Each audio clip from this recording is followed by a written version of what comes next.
Diabetes పేషెంట్స్‌కి chapati white rice కంటే better option అని మనందరం నమ్ముతాం. ఫాలో అవుతాం గూడా. మనం ఆల్రెడీ వైట్ రైస్‌ని ట్రై చేసి టెస్ట్ చేసాం. ఇప్పుడు చపాతీని కూడా ట్రై చేసి నిజంగా ఇది వైట్ రైస్ కంటే బెటర్ ఆప్షనా అనేది చూద్దాం. అందరికీ నమస్కారం. ఎలా ఉన్నారు? ఈరోజు బ్రేక్‌ఫాస్ట్‌లో హోల్ గ్రెయిన్ గోధుమ పిండితో తయారు చేసిన చపాతీని ట్రై చేసి మన కంటిన్యూయస్ గ్లూకోజ్ మానిటర్‌ని యూజ్ చేసి నా బ్లడ్ షుగర్ లెవెల్స్ పైన ఎలాంటి ప్రభావం చూపించిందో ఈ వీడియో ద్వారా తెలుసుకుందాం. గోధుమలు ఇంకా రైస్ రెండిటి యొక్క స్ట్రక్చర్ చాలా సిమిలర్‌గా ఉంటుంది.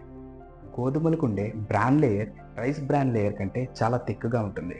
అంతేకాకుండా బ్రాన్ లేయర్ లోపల ఉండే ఎండోస్పర్మ్ కుకింగ్ ప్రాసెస్‌లో నీటిని అబ్జార్బ్ చేసుకొని ప్రాపర్‌గా కుక్ అవ్వడానికి కొన్ని అవర్స్ టైం పడుతుంది. అందుకే గోధుమల్ని రెగ్యులర్ రైస్‌లా కాకుండా సర్టెన్ ప్రాసెస్‌లో పిండి రూపంగా మార్చి రోటీలు తయారు చేసుకొని తీసుకుంటాం.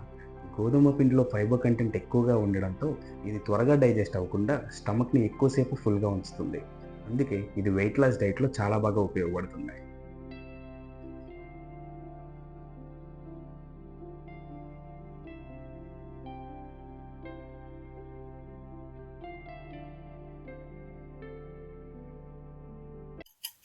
నేను బ్రేక్‌ఫాస్ట్ చేసి 2 అవర్స్ దాటింది. ఒకసారి రీడింగ్స్ చూద్దాం. ఫాస్టింగ్‌లో నా blood sugar level 106 MG. Breakfast చేసిన 90 మినిట్స్‌కి 263 ఎంజీ. ఒకసారి గ్రాఫ్ కూడా అబ్జర్వ్ చేస్తే చపాతీ తీసుకున్న వెంటనే నా బ్లడ్ షుగర్ లెవెల్స్ స్పైక్ అవ్వడం స్టార్ట్ అయింది. 90 మినిట్స్‌లో నార్మల్ రేంజ్‌ని క్రాస్ చేసి 263 ఎంజీ వరకు రీచ్ అయింది. మరో 1 అవర్‌లో అంటే బ్రేక్‌ఫాస్ట్ చేసిన 2½ అవర్స్‌కి నా బ్లడ్ షుగర్ లెవెల్ నార్మల్ రేంజ్‌కి రీచ్ కాకుండా 224 ఎంజీ వరకు మాత్రమే వచ్చింది. సాధారణంగా గోధుమలు low to medium glycemic index value కలిగి ఉంటాయి. అయితే గోధుమల్ని పిండిగా మార్చడం వల్ల దీని గ్లైసెమిక్ ఇండెక్స్ వాల్యూ పెరిగిపోతుంది. హోల్ గ్రెయిన్ గోధుమల్ని పిండిగా తయారు చేయడం వల్ల ఇందులో ఉండే న్యూట్రిషనల్ వాల్యూస్ పెద్దగా డ్యామేజ్ కాకపోయినా దీని గ్లైసెమిక్ ఇండెక్స్ వాల్యూ పెరిగిపోవడం వల్ల నా షుగర్ లెవెల్స్ని నార్మల్ రేంజ్ని క్రాస్ చేసి 263 వరకు రీచ్ అయ్యేలా చేసింది.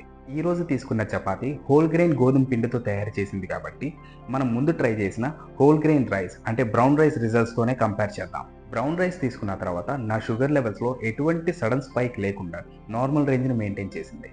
అయితే చపాతీ తీసుకున్న తర్వాత నా షుగర్ లెవెల్ సడన్ స్పైక్ అవ్వడమే కాకుండా నార్మల్ రేంజ్ని క్రాస్ చేసి 263 ఎంజీ వరకు రీచ్ అయింది, విచ్ ఈస్ వెరీ హై.